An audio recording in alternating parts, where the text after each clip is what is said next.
Good morning, good afternoon, good evening. My name is Jelle Beekma. I'm Senior Water Resources Specialist at ADB, and I have the honor to welcome you to this, I hope, fascinating session on best practices in innovative water financing in Asia and the Pacific.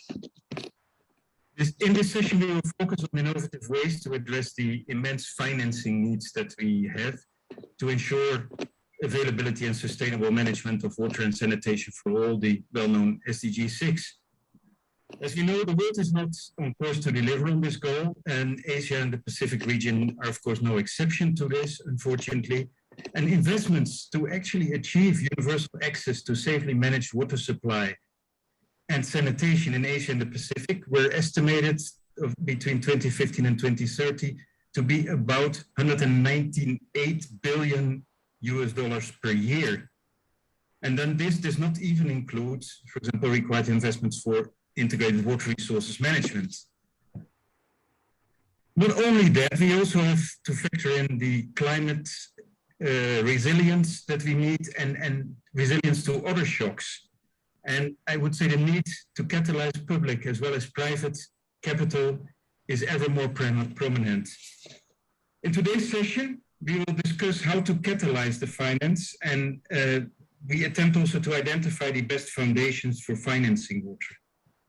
Those foundations are firstly ensuring and enabling conditions, as will be explained in the OECD presentation, and secondly, how to mainstream water resilience financing, as Agua will discuss. On basis of these foundations, we will showcase a wide array of practical projects. And I think some of the highlights that we have are a $300 million river and lake rehabilitation project by the Sector Operational Department of the Asian Development Bank. And secondly, using microcredits for small water supplies as done by water.org, and it's currently being upscaled. After the presentations, we will hear from our panelists, and thank you very much all the panelists to join us. We have the water service provider's perspective by Mr. Perry Rivera, the advisor of Manila Water, a mega-sized utility, really. We have from a funder perspective, Dr. Anja Krobeski of the Green Climate Fund, who will discuss climate resilience and climate financing opportunity, and Dr. Chintala from the National Bank for Agriculture and Rural Development from India, who will share some insights from the banking community. After this, you will surely have many questions and viewpoints, and we want to keep as much time as possible for the plenary discussion. The discussion will be moderated by Mr. Ravi Narayan, well known by many, of course, the governing council chair of the Asian Pacific Water Forum. He is also the MC of the session. As a last remark, I would like to request you to mute yourself during the presentations, use the chat box for question and answers, and to indicate to whom your question is directed. And of course, once we have the Q&A, to come in as requested by our moderator. So to allow as much time as possible for our question and answer, I will now give the floor to Ravi to introduce our first speaker. Thank you very much. Thank you very much. We now start our 4 presentations. I would request the presenters to stay within their 5 minutes because we are very, very tight on time. The first presentation is by Xavier Leflaive, who is the team leader, resilience and adaptation for the OECD. And he's going to talk to us about his experiences on the enabling conditions for financing. So Xavier, without stealing your thunder, over to you. Thank you, Ravi, for this kind introduction. Hi, everyone. Good morning, good afternoon, good evening, wherever you are. Very happy to be part of that discussion co-organized by ADB. My presentation will build on the work that we have been doing with ADB in the context of the Asia Water Development Outlook, where we coordinated the chapter focused on finance. but it will also bring new elements to the discussion based on more recent work. So if you're managing the screen, can you please scroll down to the next slide? I actually have one slide for you, which captures three sets of messages. The first point is to say that it's not only about more money. I mean, I've been working on that field for 15 years maybe, and I keep the water community saying we need more money. Still, I think we can still do much better use of available money, available assets, and available water resources. First point here, that we can make better use of available assets. Think about operational efficiency, which can prevent having to rebuild assets which are already in the ground.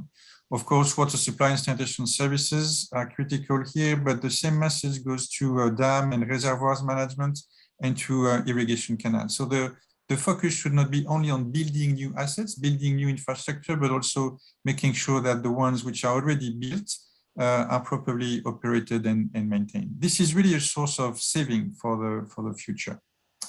Another important message here is to avoid building future liabilities. When we build housing in floodplains, we know that at some point we will need more money to protect that housing or that property development from flooding. If we build a brewery in a water scarce area, same thing. At some point we'll need to increase the availability of water for that area, which is water scarce. So we have to ensure that when we build new equipment, that they will be resilient to shifting conditions, and that's particularly true in Asia and the Pacific, which will be hit by, which is already hit by climate change, but also by new demand for water from demographics or economic growth. And to do that, as Yele already said, of course, we can work on a case-by-case basis at the level of transactions, but it's much more efficient if, in addition, we can build the enabling environment, meaning build the condition to make sure that all the transactions and all the money will flow to projects that are resilient and deliver actual benefit on the ground. The point I would like to highlight here is that enabling environment has two pillars. One is water specific, and we're quite familiar with it. The other is actually not in the hands of the water community. So if you think about the enabling environment, which is water specific, here you will see a number of messages that we already are aware of. And I think the water community still has some homework to do better on that front. Typically, I have in mind economic regulation for water supply and sanitation services. In most countries, we can do better in having independent economic regulators who can set the tariffs, who can review investment plans, who can promote performance or enhance performance for water supply and sanitation services. And these are things that we can do, we as a water community. Same thing about planning, making sure that plans take into account shifting circumstances like climate change, but also are backed by realistic financing strategies. Working across the region and in other parts of the world, I've seen too many plans that either have no financing strategy, where money is supposed to come from the sky, or where financing strategies are not realistic. Same thing about water allocation regimes. We can do a lot by managing demand, allocating water where it creates most benefit for the community, combined with economic policy instruments, and you can achieve a higher level of water security even when water is scarce, without increasing supply of water through desalination plants, for instance, or other costly investment. And of course, making a strategic use of development finance and public funds to crowd in commercial finance. In many instances, we've seen development finance or public money that actually crowds out commercial finance. When public finance competes actually for the good projects, they actually miss the opportunity to be used strategically and try to crowd in commercial finance. There is some specific work on blended finance here, which I think is very interesting. I think the new dimension which we need to focus more attention on when it comes to the enabling environment is a big part of it that goes beyond water. It's not something that the water community can do on its own. It's something for which the water community needs to work in partnership with other institutions. The OECD with the World Bank, we are currently working on the role of intermediaries. If you look at more into the successful transaction, you will see that very often some intermediaries have played a role. Can I request? Yeah, I'm taking two. Yeah, I'd be quick. I think we need to better understand the role of the intermediaries. Of course, there is a lot of emphasis on the role of MDBs, hoping that typically they can put more money into de-risking transactions. But also we understand that MDBs are facing constraints. So there is some opportunity here to work with MDBs to see how they can address these constraints. The last point I would like to emphasize, and that's really, I think, where a lot of new work is going at the moment, is building the financial sector capacity to engage with the water sector. We keep saying that we need more money from banks. We need more money, but there are very good reasons why banks actually don't put their money into the water sector. Typically, the prudential banking book prevents them from investing in water security because they are actually equipped not to see water-related risks. So they are hedging these risks in ways that prevent them somehow from putting money into a project that would contribute to water security. And here, the water community needs to engage with public finance and, more importantly, with the regulators of the financing industry. So treasuries, central banks, they are the ones who can actually direct financing flows from banks, and I think this is the new frontier where the water community needs to engage if it wants to secure more money for investment in water-related projects. I'll stop here, but would be happy to take any question you might have. Thank you, Xavier. We'll come back to that later. Now we have case studies on private financing of water. The presenter, Mr. Hisaka Kimura. Kimura-san, you have 5 minutes. Please stay within the time limit. Thank you. Thank you so much for having me. My name is Hisaka Kimura. I'm a banker located in the field searching for a new project to finance. This week's key topic, building resilience, is close to my heart. Tackling climate change, building resilience, and enhancing sustainability is also key operational priority of Asian Development Bank. Thank you so much, Yumiko-san, for sharing the slide for us. This YADB approach shows a quick overview of full spectrum of our clients, from policymakers to investors, because Asian Development Bank serves to both public and private sector clients under one corporate umbrella. Please take a look at the different shades of blue. I'd like to start from the very bottom, a light blue, that sector level support. Alongside with long-standing policy advice to the government, we support bridging knowledge gap among different parties with our knowledge products such as Asia Water Development Outlook. Moving up to the middle, we promote public-private partnership and help government in selecting and tendering the project for private sector to participate. And moving up to the top in dark blue, non-sovereign operation. We directly finance project, utility, financial institution, and private equity fund. And also, in fact, mobilizing finance has been always our top priority. We try to co-finance every single project together with local commercial banks and also institutional investors. Next slide, please. In every project we finance, we actively support design solution. Here are some good examples from our recent project. Smart water technology can improve operation overall efficiency and defect, and also react to incident and leakage, and also monitor water quantity and quality.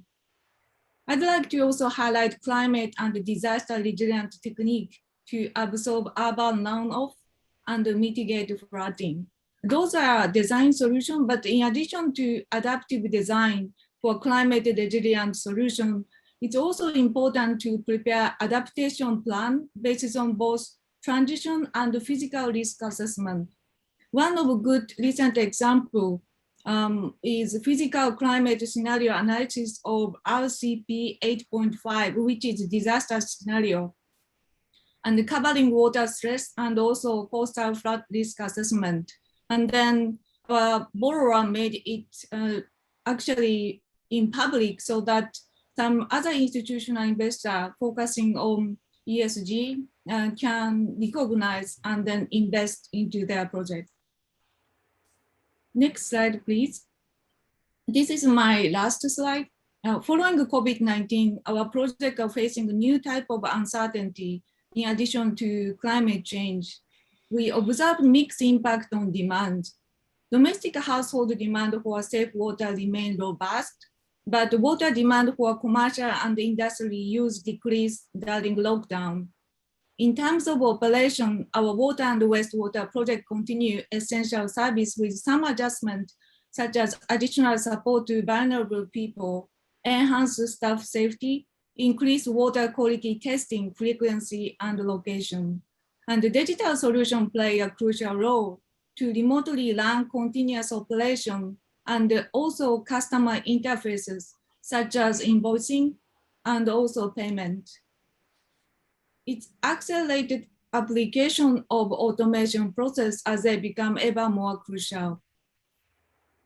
We have some ongoing issue, including longer lead time to obtain approval and license from the government, and also supply chain and logistic disruption cause some delay in construction and maintenance, and end user payment moratorium, deferring water and sanitation bill cause increasing working capital requirements, and also some delay in commercial banks approval process. To respond, we increased our finance. Our most recent project include 200 million climate resilient smart water infrastructure, and also 300 million river and lake rehabilitation. Those are two relatively large size projects finance enlarged concession, not only single asset, but including all associated water infrastructure. And also 40 million green bond to upgrade water and sanitation in Georgia. Relatively small, but 80 million to support utility owned by city. I must ask you to hurry up. Sorry. Sure. Yes. In addition to, let me conclude very quickly. In addition to direct loan, we offer transaction advisory to the cities, most recently Uzbekistan. And also we are launching the new initiative to support municipal bond. I'd like to conclude by saying building resilience is really a long journey requiring collective wisdom. We look forward to working together with a wide range of private sector as a project sponsor, financial, and also source of innovation that can yield transformative solution. Thank you so much. Thank you very much, Isaka-san. Okay, now we have Mr. Carrie Davis, who is the Technical Director of AGWA. AGWA stands for, let me just see. AGWA stands for Alliance for Global Water Adaptation. So over to you, Carrie, and please stay within 5 minutes if you can. Thank you. Sure, great, thank you. And good morning, afternoon, and evening. I'm happy to be part of this very interesting session. I'm going to be talking today about how mainstreaming water resilience is an essential piece of helping financial institutions in Asia and the Pacific meet their water security goals. The overarching theme of World Water Week this year is building resilience faster, and I will briefly discuss some actions that financial institutions can be taking now to mainstream and upscale water resilience. Next slide, please. Thank you. The time to act to build water resilience is now. Water resources in Asia and the Pacific are greatly impacted by climate change, some of which are known and gradual, while others are unknown and fast acting. The effects of climate change are forcing us to reconsider how we make water management decisions. It is no longer enough to continue on a business as usual approach. Climate change presents a new set of risks that require significant adjustments to how we plan and manage water investments. Next slide, please. Oh, not quite that far. Back a couple more, please. Next one. Great, thank you. Upscaling and mainstreaming water resilience in Asia and the Pacific requires a new way of thinking about project development and finances. Climate risk and risk assessment and resilience building measures should be considered early on and at strategic levels of the project development cycle. This represents a program, not project approach to considering and managing risk. In addition, it is important to look beyond water management and to manage water risk. Assessing the impacts of climate change requires a cross-sectoral approach. Ensuring that water resilience is embedded in all finance, not just climate finance, is key here. It is also important to look beyond traditional financial mechanisms and metrics. Coordination also means co-financing when possible, such as with private sector investments and other climate-aligned finance institutions, such as the GEF and GCF, and green and climate bonds. New ways to measure progress besides financial metrics need to be developed and incorporated into project development and evaluation. Next slide, please. I'll now go through a few more specific examples of what mainstreaming water resilience can look like at financial institutions. First off, including a climate risk assessment as an essential part of the project development process ensures that risk is determined and assessed. The level of risk determines the adaptation measures considered in the project development process. In addition, a climate risk assessment highlights that not all projects require the same level of risk assessment. Some projects might be identified as low risk and therefore do not need to be considered at the same intensity of adaptation measures as a medium or high risk project. The flowchart on the right shows the climate risk management framework introduced by ADB in 2014. It provides a variety of offerings for projects based on the level of climate risk identified. Next slide, please. Nature-based solutions are another way to incorporate adaptation and resilience benefits in projects. Nature-based solutions use nature as infrastructure and are flexible adaptation measures. NBS can either be used in green or mixed green-gray approaches. Considering NBS early in the project development cycle could yield adaptation benefits. For example, the PRC has created a number of sponge cities to address urban flooding. By installing natural ponds and permeable pavement, water is allowed to be absorbed into the ground, which decreases overall flood risk. Next slide, please. Paris alignment, or ensuring that all MDB projects meet the goals of the Paris Agreement, also serves to mainstream water resilience at the program level. It requires coordination between country NDCs and MDBs, starting at the country partnership documents and filtering down to the project level. The process of Paris alignment has already been initiated for MDBs. In 2018 joint declaration, the MDBs outlined a 6 building blocks approach to ensuring that all operations align with the climate change goals. MDBs are expected to reach full Paris Agreement in the coming few years. Paris alignment also means project finance alignment, so that climate projects are not treated in isolation from broader climate issues. It requires looking at the big picture, even across institutions, sectors, and ministries. Next slide, please. Great, thanks. This presentation showcased a brief overview of mainstreaming water resilience. I encourage you to continue to explore this topic in your institutions and organizations. Thank you. Thank you very much, and also for being very succinct in your presentation. Thank you.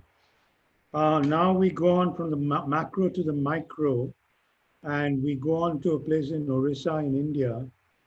Water.org is going to be making this presentation, and we'll start with Bhuvaneshwari Dorswamy, who is the manager for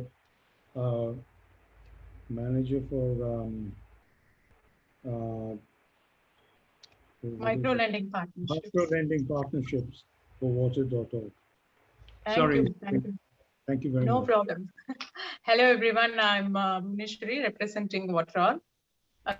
When it comes to water, it is obvious innovation matters. However, it is clear that innovation should not be confined to technological measures alone. The main issue lies in the coordination and decision-making between interest groups and in the gap between the development of new technologies and their rollout on a scale that will improve water use efficiency. Water innovation should also focus on new partnerships, new business models, and new forms of water governance, extending across multiple stakeholders like government, private, and, of course, the community. Furthermore, innovation need not be an entirely new technology or a concept. It can be novel combinations and improvement of current technologies and systems all have a part to play. Now, we are going to watch a video of one such novel combination where a group of powerful women, along with Adhikar Microfinance, had found an innovative solution to address their water problem through our traditional group lending model. Video, please. The acute shortage of water supply in Kendumundi pushed the villagers to spend their hard-earned money on drilling individual bore wells. But many couldn't afford them due to the depleting groundwater table that had its impact on the cost and accessibility of the groundwater. Adhikar Microfinance, an organization working in the region, had an innovative solution to address the water crisis. Instead of drilling separate bore wells for each household, why not construct a community bore well that allowed for multiple families to have access to water in their homes? The idea, supported by water.org, was designed as a community bore well loan and promoted among the existing members of Adhikar. Things progressed swiftly thereafter. The construction process involved drilling of bore well, construction of piped water supply to each household, installation of 5 separate water storage tanks, and a submersible pump for the bore well. To ensure that the water was safe to drink, its quality was tested before usage. To ensure smooth operation and maintenance of the water supply system, each member provide a monthly contribution of Rs 100 towards a fund allocated for the same. Installing an EB meter for the bore well has helped them measure electricity consumption, the charges for which are shared equally among the members every month. Access to clean water has ensured that the women stay healthy, educate their children, and discover their potential to take hold of their family's future. ଯେତେ ଆମକୁ ସମାଜ waste ହେଉଥିଲା ବାହାରକେ ଯାଉଥିଲୁ ଯେ ଏବେ ହେତ୍କି ଆମକୁ ବହୁତ ସମାଜ ମିଳିଲା ଘରେ ଆଚାର ବଡ଼ି ପାପଡ଼ ତେଲର କାମ ବି କରୁଛୁ ସେଠି ଆମେ ପଇସା ବି ହାତ ବାହାରୁଛୁ ହାତେ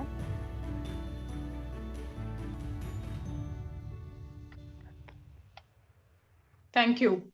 Those smiles are because they are no longer need to stand in long queues at the community water source and could use the saved time more productively. Additionally, a woman would have to invest more than twice as much when drilling an individual borewell and installing a piped water connection than a group of women would. At the same time, I can see a pride in their smile because they are adopting a socially responsible product that minimizes the depletion of groundwater through an effective artificial recharge measures and power consumptions through solars. This is possible through an innovative water financing by Adhikar Microcredit, a microfinance institution in India. I would like to invite Mr. Muhammad Amin, Managing Director of Adhikar, and I have a question for him. Aminji? Yeah. Hi, everyone. Yeah. Yes. What Thank you would for you watching need- this. Yeah. Please. What would you need from government to scale up this work? Yeah, first of all, thanks for watching this. But this is a very successful program, and we're continuously, kind of replicating this program. But at the same time, we require the kind of sensitizing the ecosystem through the awareness program. Because at the household level, emphasizing the importance of the water and energy conservation through innovative water solutions like community borewell, which you just saw, along with the recharge measures at local and government bodies to approve the borewell as a policy measure. This is the first one. Secondly, there should be adequate capital flow for on lending. National and global investors support for scaling the product through different financial mechanisms like impact bond, outcome-based bond, risk guarantees, interest subvention, blended finance, etc. And thirdly, I would like to say that to sustain this kind of product, because in the rural areas, it requires a continuous, kind of management of the thing. So women and skill development on operation and maintenance of the water infrastructure. We call them as the Rani Mistri, who do not transit much and stay in the same village would be easily available for operational and maintenance work. These are the three things I want to highlight, which will help to take it forward. Thank you Thank very you, much. Aminji. Thank you very much. And sustainable water management needs to be taken into account to create a climate resilient future. And innovation is a key drive for this change. Thank you so much. Over to you, Mr. Ravi. Thank you all. Thank you. Thank you very much. Now we go on to the panel response. We have a very distinguished panel here, made up of three very distinguished people. Dr. Chintala, who's a chair of NABARD, and who's the chair of the banking sector of NABARD, National Bank for Agriculture and Rural Development in India, which is a huge bank. Then we have Anya Grobchki, Deputy Director of External Affairs of the Global Climate Fund. And we have Mr. Perry Rivera, who is an advisor to the Manila Water Company, which is a private sector organization providing services to Metro Manila. So let me start with Dr. Chintala. Dr. Chintala, I would first of all recommend that you all look at the website of NABARD, because it is a remarkable organization. It's not just about money, but it's about many other things. But what I would like to ask him is, how does an apex organization like NABARD connect with people like Dr. Amin at the village level, connect with poor people at the village level, and what was the rationale for developing the strategy? Dr. Chintala, you have 2 or 3 minutes. Yeah, thank you. This is Dr. G.R. Chintala, Chairman NABARD, and I'm extremely thankful for inviting me for this one. NABARD, as you are aware, is a $90 billion developmental financial institution, and which we do quite a lot of work, because now the previous speakers were talking about the water resilience, creating the water bodies and others. So we invest quite a lot of money in creating the water structures also, that is irrigation structures. Almost close to around $17 billion we invested so far in creating the irrigation structures and also the water supply systems to this one. So this is one part, that is we have maybe supplying the water to the fields, supplying water to the urban areas and rural areas. The next one is the pointed question is really how we could come across with this kind of a product. NABARD works with almost more than 5,000 NGOs or the civil society organizations, doing quite a lot of work in microfinance, women empowerment, rural development and others. So now we came across one of the major, crucial point, because now our mandate is the agriculture and rural development also. So when I look into this entire thing, I have seen that in the rural areas that the open defecation was there for quite some time back, and now with the Government of India's initiative that they stopped it and they're trying to create the very good amount of toilets. Close to around 30 million toilets have been created in the last 7-8 years. But one thing which we have seen is that most of the toilets are not in a great operation state because they don't have that a needed pipe connection or the water connection to them. So this water can be with regard to maybe the grey water also can be used, or maybe the normal water can be used. So now we came across such kind of a need that how these things have to be maybe tapped. So that we devised a microfinance program where we are giving concessional refinance to the MFIs, microfinance institutions, small finance banks and commercial banks, to take up so that the customers, particularly those who are at the lower rungs, at the bottom of the pyramid, they get the money at a very, very concessional rate. So now we have started this program in the last year, and we did quite a lot of maybe a campaigning for this. Many of the provincial governments, chief ministers have taken up this task. And today I can say that it got a traction. But COVID had a little bit of a dampener because of maybe the movement of the people, but still actually many of the public sector banks like the Bank of Baroda and others, Union Bank, They are taking up this one in a very big way. And also the many microfinance institutions who are working in the rural areas have already started availing the finance. So now we came across this one as a very, very powerful tool for not only empowerment and also maybe giving that kind of utility to the toilets or the things that have been created with the public. So now here, maybe for the information of the house, I can say that it is not just the pipe connection. Actually, we have enlisted around 17 activities where the microfinance, this kind of a concessional finance can flow. They may be deepening of the bore wells, or maybe creating the new structures, maybe the overhead tanks, or having a separate pit. So many things actually were conceived, and it got a very good kind of an encouragement from the people for whom it is targeted. Thank you very much, Dr. Chintala. Thank you very much. I'm going to ask the same question to Mr. Rivera, because Dr. Chintala was talking about the rural sector. Now, Metro Manila is, of course, a very densely populated urban sector. And Dr. Rivera, what was your way of connecting the macro to the micro, to people in informal settlements? Okay, thank you very much. It's a pleasure to virtually join this conference.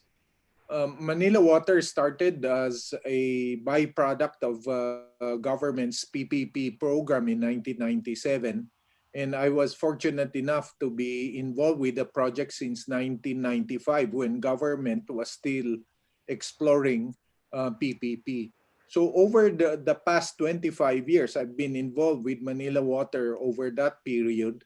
Our ability to reach out to the base of the pyramid could be attributed to several components or elements. I'd like to start with a very good contract formulated by government, which is a concession agreement. Okay. Number two is that the contract allows us to generate resources that will enable us to deliver services to our customers. Later on, we were able to connect the base of the pyramid because we adopted an innovative social enterprise scheme through our Tubig Para sa Barangay, or that's the project for the urban poor. How did we reach out to them? Essentially by engaging with a lot of community-based organizations and understand what they really want in terms of service. Okay, it's not a top-down approach. It is a bottom-up approach also. We need community leaders' alignment for us to deliver that service. And because of that experience, we've connected nearly 2 million underserved or disenfranchised low-income communities. We were also the largest entity to have availed of a blended financing scheme under the Philippine Water Revolving Fund. That was already 12 years ago, a form of blended financing. Okay, so our financing strategy obviously adapted, but what's the bottom line? You need to address the fundamentals of the project or the service provision. Solid institutions and policies, working regulation, and a contract that is implemented well by an entity. It could be the public or it could be the private. Thank you very much. Thank you very much, Mr. Rivera.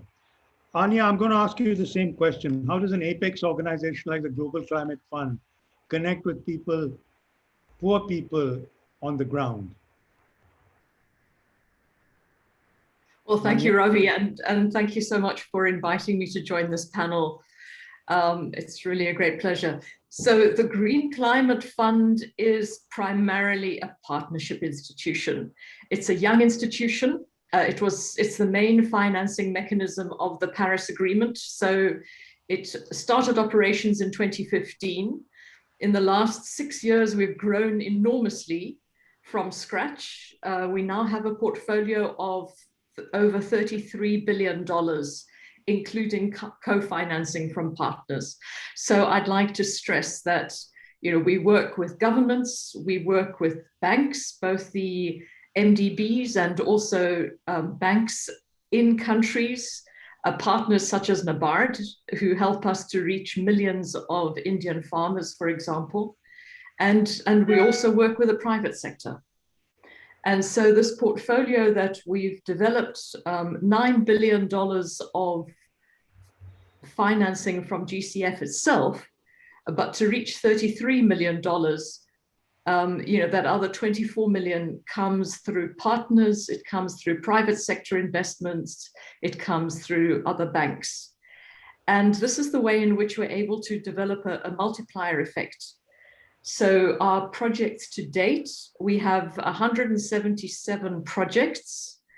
We've reached 73 countries in the Asia Pacific. So about 40% of our portfolio is in fact in the Asia Pacific region.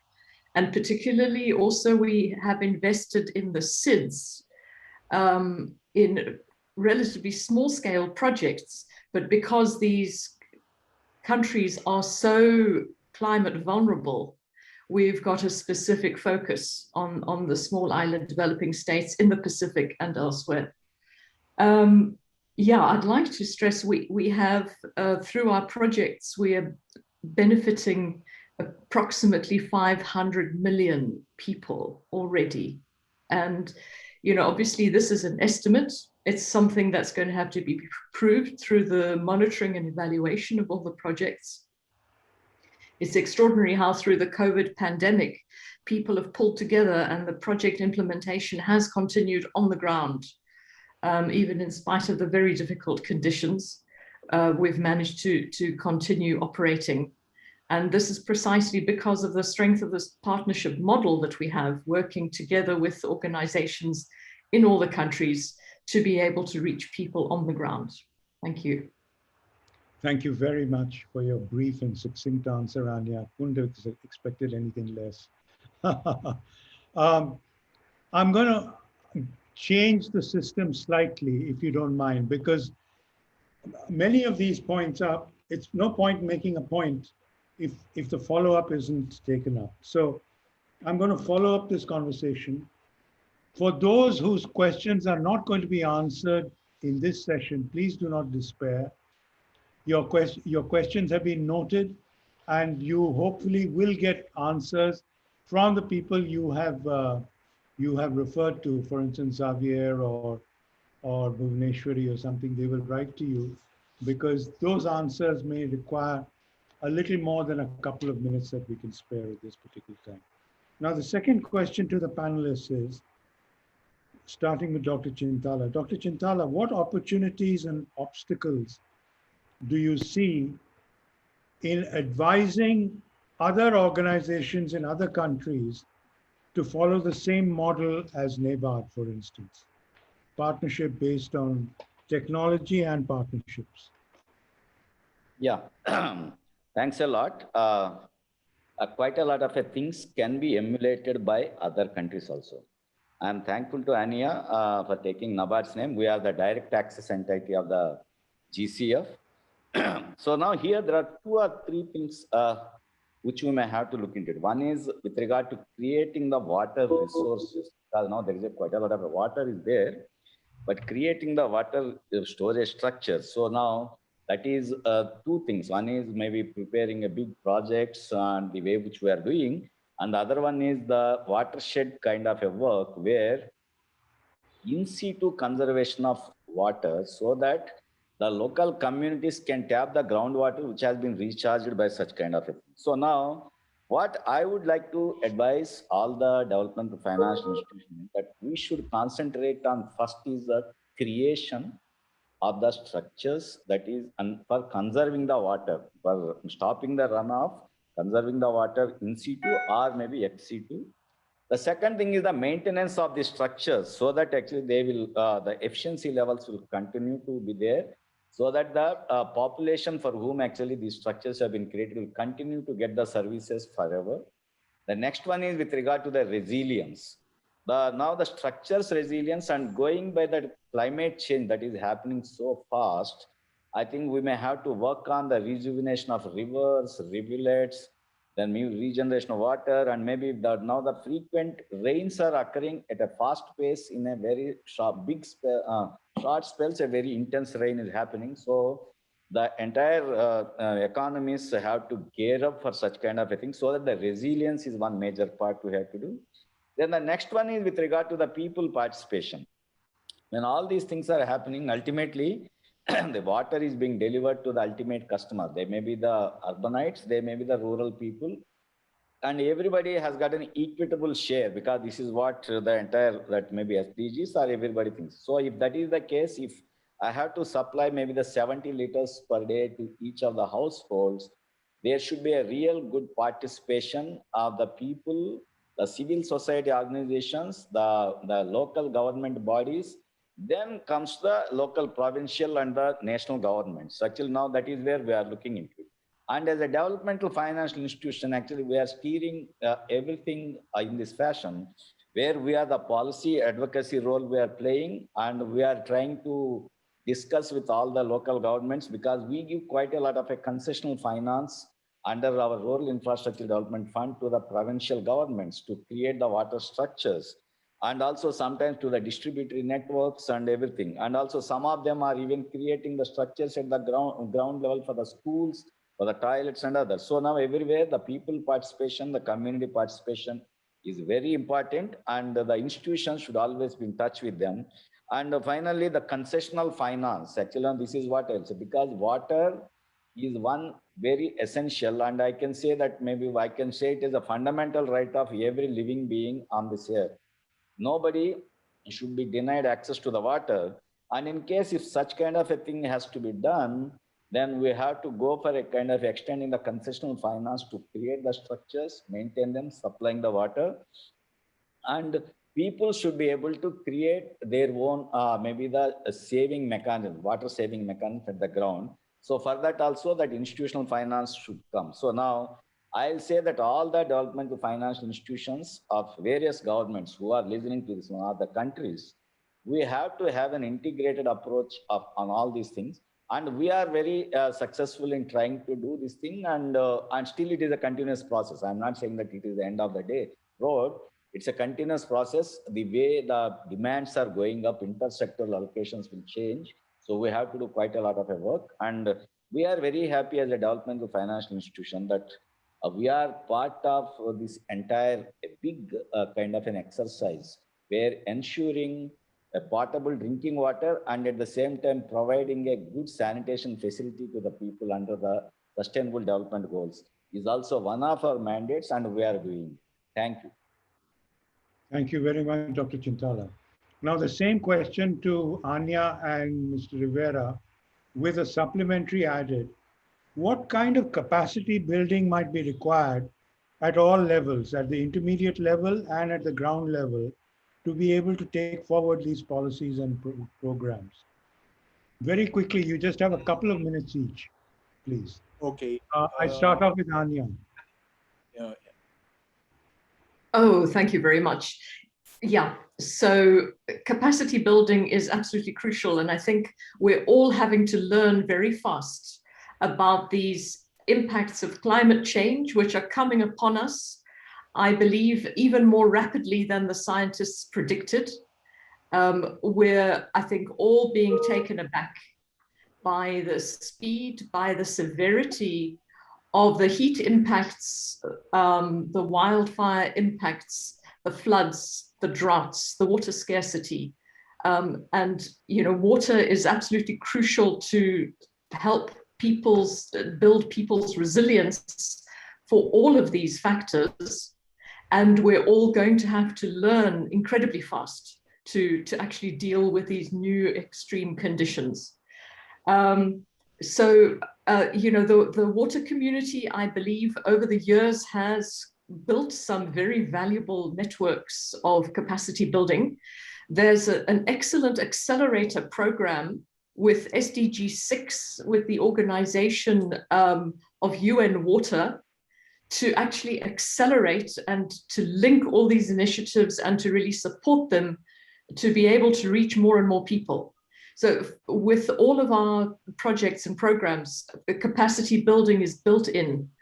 So for example, where we're supporting people in the Marshall Islands who face huge water stress due to the salinization of their underground water through sea level rise and storms and hurricanes.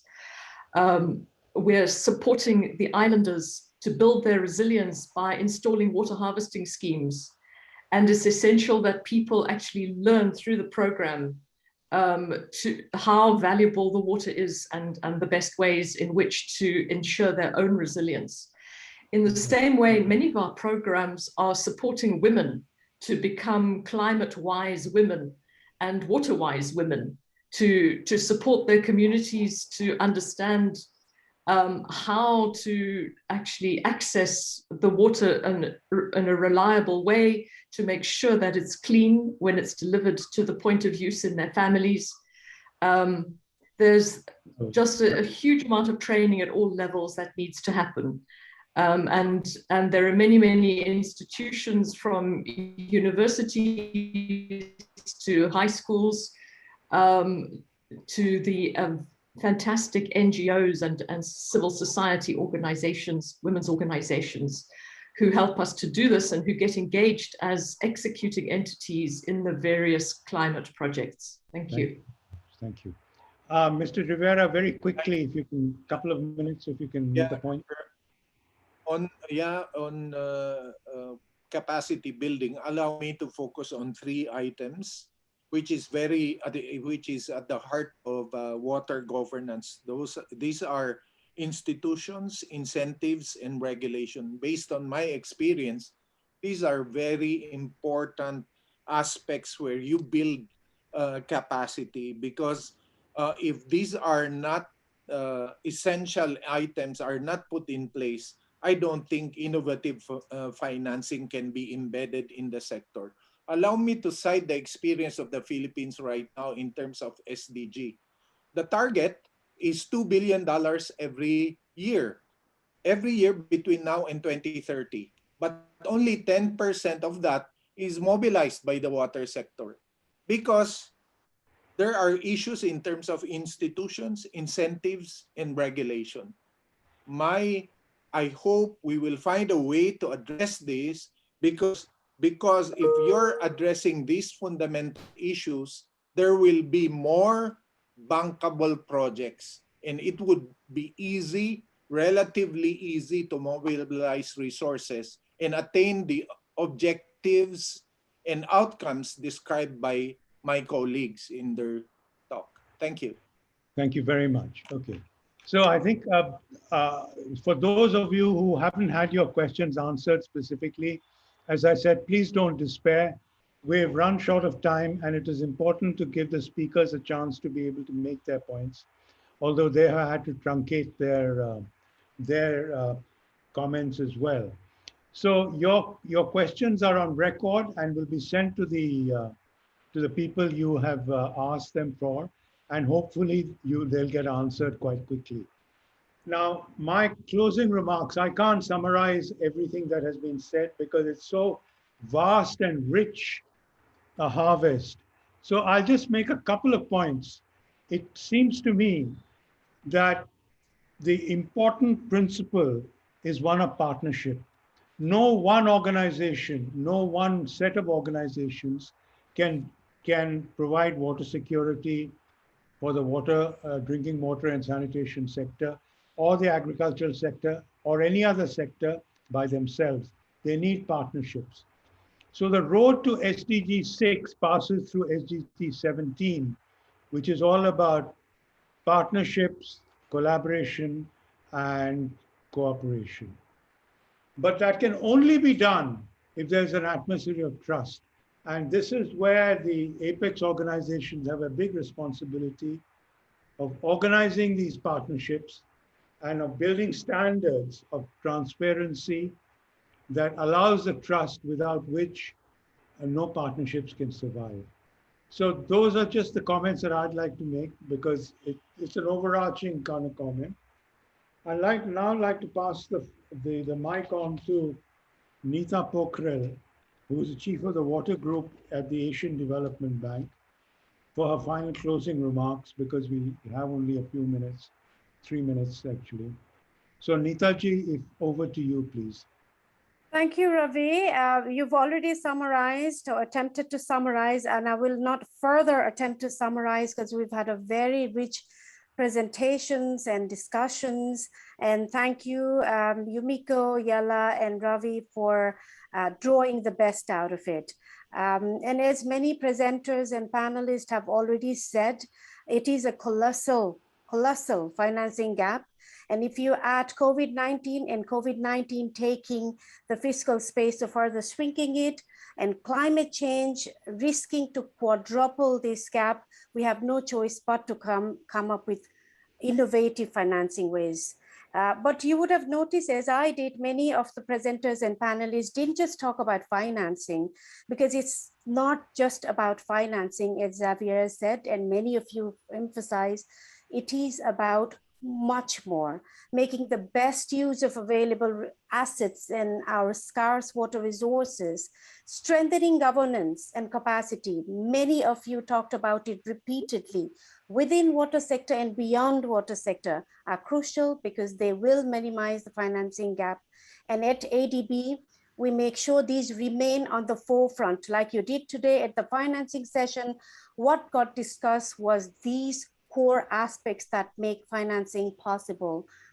Perry also mentioned in closing, you can't just wish, it's not about money, the absorption capacity, partnership that Robbie mentioned. In ADB, we again do this to make sure we crowd in, not crowd out, private finance and increase options for PPPs, just as we support our clients to design technically sound systems that incorporate innovations. And finally, as my colleague Hisaka from ADB mentioned, we do believe in financing to build back better. Infrastructure and systems that are resilient to climate change, and we have set targets for it. 75% of all our investment support climate actions, and that we will achieve $80 billion in climate financing by 2030. Choosing decarbonization path for water financing and talking about it to make sure that we don't lose in mainstreaming resilience in the entire planning and project cycle is at the heart of our support. I hope we can continue this dialogue on how we can do this well, how we can do this together through concerted and coordinated actions in future. And thanks again, Ravi, for emphasizing the role of partnerships and role of coordinated approach for that. Thank you again, esteemed panelists and presenters from Asian Development Bank. We have really enjoyed this enriching experience and the dialogue from the participants. Thank you, Ravi. Thank you very much. And a big thank you to everybody, the speakers and the panelists. Thank you all very, very much. Thanks, everybody. Bye. Bye. Thank you, Yella. I mean, we are going to be cut off soon, so I thought we'd just wind up now. I'm sorry that we didn't follow exactly the... But we did well. Thank you, Ravi and Yala and Yumiko. We kept time and we had the discussion going. Yeah. It's a pity we couldn't have more of it, but hopefully we'll continue offline. Sure. Thank you very much. We have recorded questions, I hope, no? We can... Yes, so please ensure we will chase the presenters and panelists and send the responses as much as we can. Thank you again from the behalf of ADB. Bye. Bye-bye. Thank you. Bye-bye. Thank you. Bye-bye. Thank you. Bye-bye.